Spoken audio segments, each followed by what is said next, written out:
Welcome back to Villanova Sports Talk. David Szczepanski alongside Dominic on this Wednesday fall afternoon from Villanova's campus. Just broke down Villanova men's basketball, as always. If you missed any of the content, I'll post it on our WXVU podcast Spotify feed as well as our Apple podcast feed, so you can go back and listen to it. Talked about a lot about what we thought went wrong in the game against St. Joe's last night, and also kind of quickly previewed the game against Virginia. Of course, the Cavaliers still without really a head coach.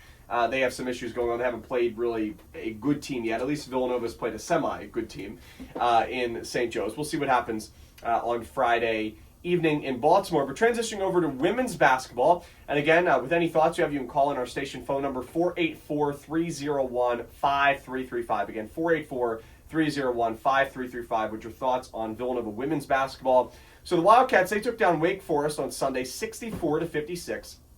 In a game down where, we were there calling it, it took them about 8 minutes to score a basket in this game. The cheerleaders were standing on the steps for about 8 minutes waiting for a basket. But Villanova, once they finally got rolling, they kept going, and the Wildcats were able to pull out a victory. They had a really nice second half, outscored Wake Forest by 10.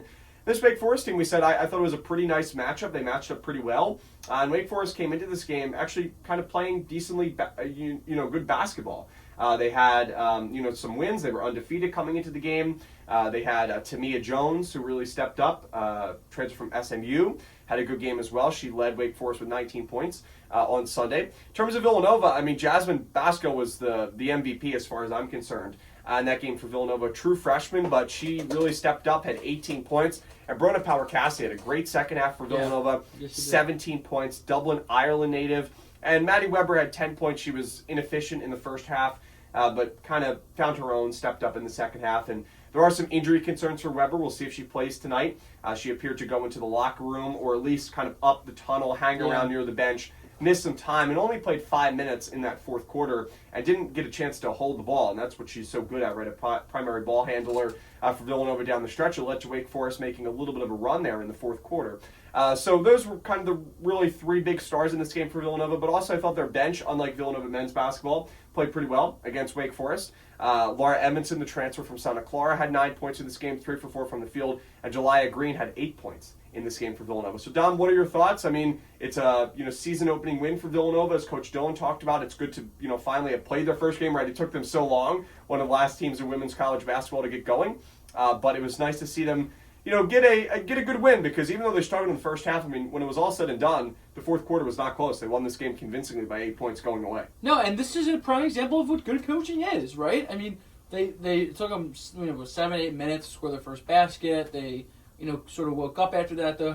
Finished the quarter down 17-8, but it could have been a lot worse than that. Like we said, it took them 7 minutes to score their first points, but they turned things around fast, and then they outscored Wake Forest in the second quarter by 7.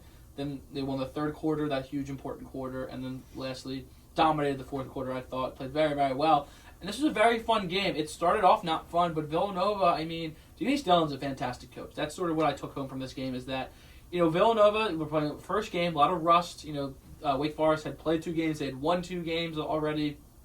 A whole new look for the Villanova Wildcats as well. Basically all new starters besides, Weber started a few games last year. Oriole probably started a few games last year as well.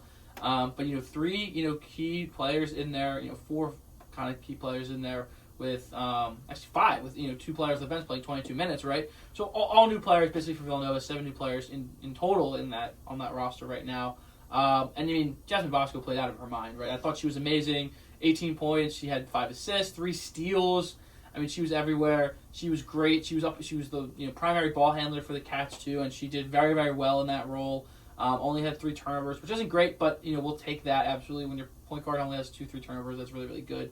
I thought all around they played good. Maddie Weber struggled, but found her footing in the second half a lot, which was again nice to see. That from the sophomore too, she's still a young player, so seeing her sort of turn things around very, very fast after she started, I think 0 for 7, 0 for 8, was really reassuring. And all around, I thought they played really, really good.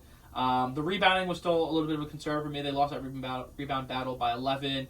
The big question is who's going to be rebounding, and Denise Dillon said their guards would, and they did. All rebounds across the board from Power-Cassidy had 6, Maddie Weber had 5, Carter had 4. This isn't a big Villanova lineup, but they get things done, which is nice.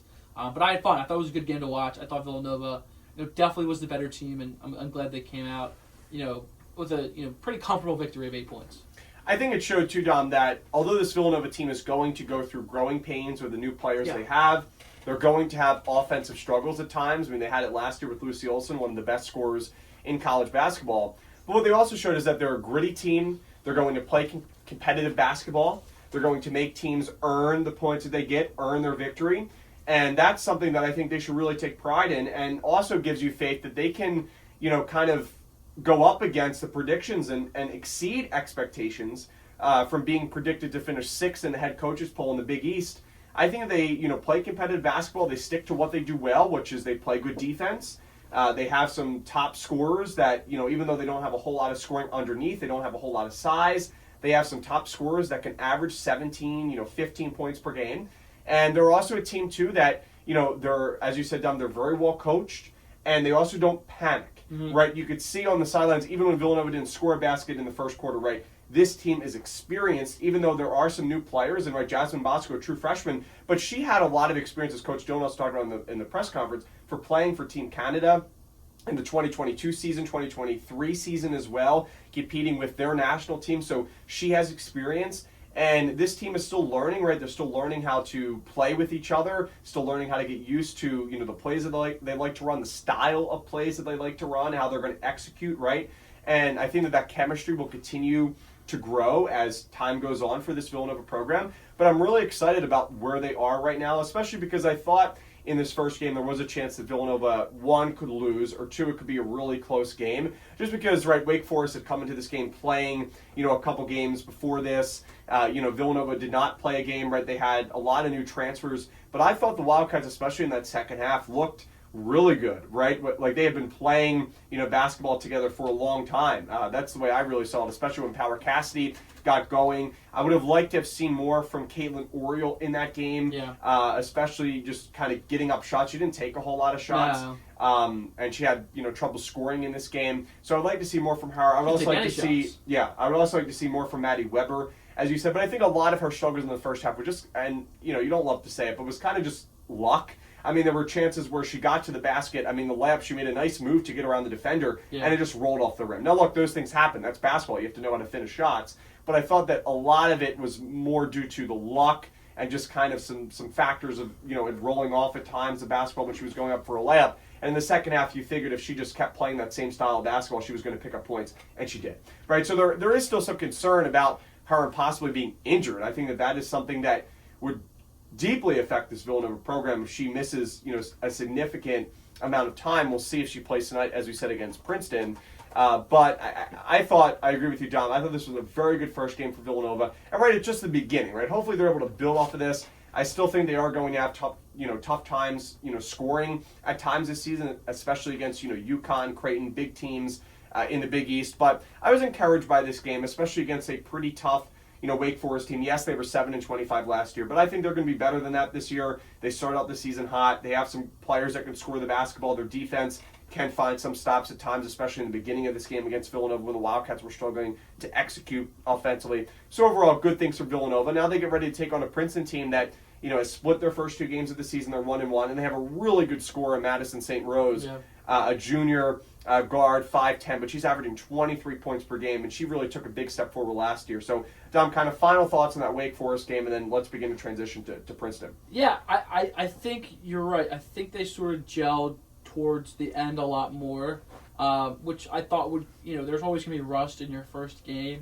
of the season, which, again, these are one of the latest teams in college basketball or women's college basketball to start their season. So, I think for Caitlin Oriole, not getting a shot up is a little concerning, but I mean, she had 3 rebounds, she had 3 assists, she had a steal and a block. She was all over the place. I said it during the broadcast too, but she's going to kind of take on that Bella Runyon role that we've seen for the past few years, where I'm kind of going to do everything. I'm going to play hard-nosed defense. I'm going to grab rebounds, going to dish the ball well, and every once in a while hit, a couple of threes. Bella Runyon was, very, very important player for Villanova over the past, 3-4 years when she was, with Lucy Olson and Maddie Segrist. She was really, really important for them. And Caitlin Oriole is kind of going to do the same thing. I think she's a senior now. She's, playing with a lot of underclassmen, Bosco, Weber, both underclassmen. That she's going to kind of take on a leadership role more this year and more of a veteran presence of, sort of doing the small things while everybody else can be the ones that score the ball. Caitlin Orioles just going to make sure everything, going, the right direction. The other thing I wanted to mention that, was a little bit, weird to me, not maybe weird, but something I wanted to mention was Maddie Burke only played 8 minutes. She didn't hit a shot, had a steal. That was really it. She's at least a 5th year, might even be a 6th year. She's pretty old. I would like to see her play more minutes, maybe. She just has so much, collegiate basketball experience. I think she started at Penn State, and is now, has been at Villanova for a couple of years. And this is her third year at Villanova, her 5th year playing college basketball. So I think she has a lot more experience, and hopefully she can find some more minutes. So I think she's a very, very good player. But again, I thought they did well. I thought it was a really, really good win, and I'm excited to see where this team sort of goes from here. In their second game, I think it's just going to be a thing where they just get better with each game as they, get more and more familiar with each other, more familiar, with their identity and sort of how they're going to play basketball this year. Because again, it's a completely different look than what we've seen, in the first couple of seasons of Denise Dillon's sort of coaching era with, Maddie Seacrest, who was, this excellent scorer, Lucy Olson, who was this excellent scorer. Now you kind of have to do it by group, which I think could be a good thing, because at times when Lucy Olson was cold last year, the whole team would be cold. Now it's a little bit different. Maddie Weber was cold last game, but they still found a way to win. That's a good point, Tom. Kind of sharing the wealth, right? Yes. Having different players step up in big ways. So transitioning over to Princeton, right? Talked about Madison St. Rose, 23 points per game. She played all 30 games last year for Princeton. She averaged 15 points per game, and that was a big leap from her freshman season where she averaged 8 points per game. So really, she continues to step forward. Just 2 games so far for Princeton, so very small sample size, but she seems like she's taking a step forward this season as well. And then as you kind of look at the other scorers, they begin to kind of drop off for Princeton. Yeah. Right, you look at Sky Belker, who's averaging 10 points per game, her sophomore from Los Angeles, California. When you look at her season last year, right, pretty good 8.5 points per game. So she's pretty consistent. Will shoot about 40% from the field. Can have some success from behind the arc. She'll take some shots. And then after that, they don't have any other score in double digits. Their next closest score in the first 2 games is averaging 7.5 points per game. So this Princeton team, they're not really a high-powered offense. They average 72 points per game, but a lot of that is from Madison St. Rose, right? Very top-heavy offense, if you will. In terms of rebounding, they get about 41 rebounds per game, so they can definitely rebound the basketball, something I would look which for. Is concerning against Villanova, who, as you said, Dom, we talked about it. They don't have a whole lot of size. This team, some other stats, they shoot 43% from the field, does Princeton, 33% from behind the arc. Kind of their biggest issue is their turnovers. They average 15 turnovers per game in their first 2 games. They had some turnover issues last season as well. They play in the Ivy League Conference, so not a premier conference in college basketball. When you look at it, Villanova is favored according to the Vegas odds by 1.5 tonight against Princeton. A little bit more about the Tigers. Their first 2 games, they lost to Duquesne to begin the season, 76-66. That game was in Pittsburgh, and then they had a win against DePaul, 79-58. So a big East foe for Villanova. They won that game convincingly going away, and now they try to look to make it 2 games in a row as Villanova also looks to try to make it 2 wins in a row. I think this is going to be a very well-matched game tonight, especially with it being on the road in Princeton. I think that Villanova is the better team. They have the talent advantage, but definitely, if Madison St. Rose has a really nice performance for Princeton, this game could definitely be close or maybe even tilt Princeton's way, which is why I think the line is so close in this game, Dom. But I'm going to be excited to watch this game because Villanova, I think they're going to have a tough test defensively, keeping up with Madison St. Rose.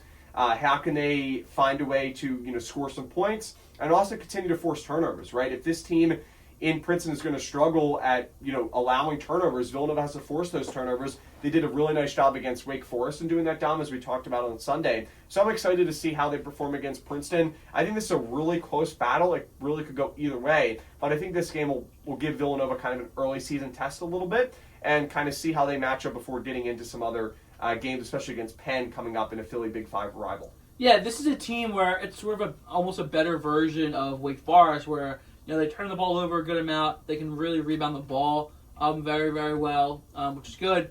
And they can also score a lot of points, right? So Princeton's averaging 72.5 points in their first 2 games, which is a good amount of points. I think what Villanova needs to do in next game is they can't start slow again like they did, which I don't think will be a problem. I feel like that was something that probably won't happen again. But need to start fast. I think they need to get Maddie Weber going early again.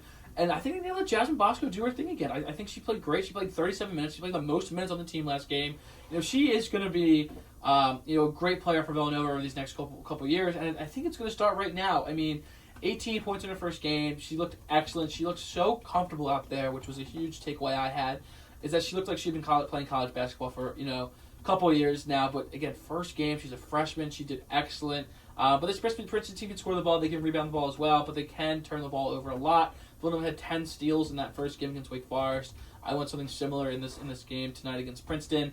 If they could just poke the ball loose a bunch of times, like they did, I think that'll be a really, really nice way for them to get a victory. But I think the biggest thing to watch is Maddie Weber tonight. See if she's healthy, see if she's playing, see how well she's playing. Again, a little bit of struggle in that first game for her. Still scored 10 points though, which was nice to see.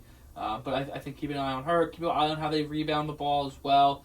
They struggled a little bit. Only 2 offensive rebounds in that first game, which isn't really that good. And they allowed 9. They lost a rebound battle by 11 rebounds. So causes for concern there. But I think tonight, Maddie Weber's going to be a huge factor. The way Bosco plays, if she can play similar... If Weber plays. I think let's watch how Jasmine Bosco plays as well, coming off a great first game. See if she can keep up this pace.